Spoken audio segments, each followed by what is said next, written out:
अस्सलामु अलैकुम ease the सुबस येले फजर पड़ित गर वातान तो गोची कम कि अच्छी चवान दोध कहव आज बनाओ मजेदार दोध कहव तो वमेद से तुह यह दोध कहव अजुक पसंद पक्यो करो जल्दी जल्दी शुरू मे यह त्रामु पतल तो ये मज त्रा बह दोध ओड लीटर यह मे गव दोध निमुत तो हेक्यू बाजर दोध ते इस्तेमाल करित तो यह बह बनावान 4 नफरन बापत यह दोध कहव तो त्रो मे आब कतर ओड ते बेम निमित मे ये लक्ष्य ताय मज काजू काजू ये इस्तेमाल करो मजबा गसन 2 खंड करें क्या क्यों व्योम पत गसन साफ थवन कर तो मे यह लकट ड्राई फ्रूट मशीन यह ड्राई फ्रूट मशीन कजन तम रुपयन तो यह ड्राई फ्रूटन खतर असल अत नुक नुक गसान ये मे तुज ड्राई फ्रूट मशीन अतस मज तो दोनवे अत इस्तेमाल कर नचनाव बह अत पे यह कल तो यह सोरे ड्राई फ्रूट वस ये पतलस मज ये मज दोध त्रो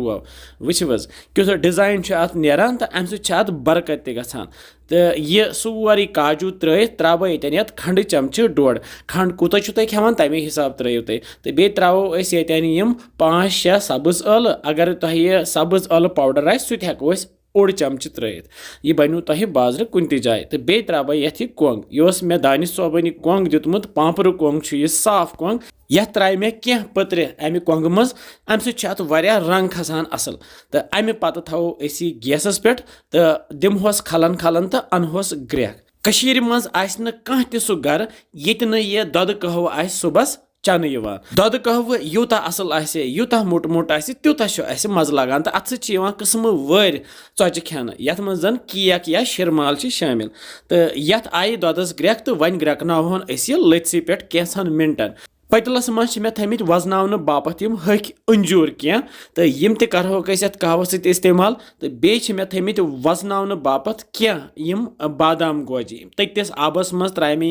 बादाम गोजे इन वोथ पे यह कवर वन तो वन थो ये जेचर सान श्राप नुक नुक कर तो यह ये कहव इस्तेमाल कर तो कहव वन सोन तैयार तो मे नीम 2 प्याल लकटी लकटी तो यमन प्यालन मज फिरो अजुक खास दोध कहव वो क्युत शुबदार तो मोट मोट दोध कहव गो तैयार तो ये त्रो बादाम गोश तो कल कर थम साइडस कुन तो बे त्रो ये खूपर पिशित थोड़ा सा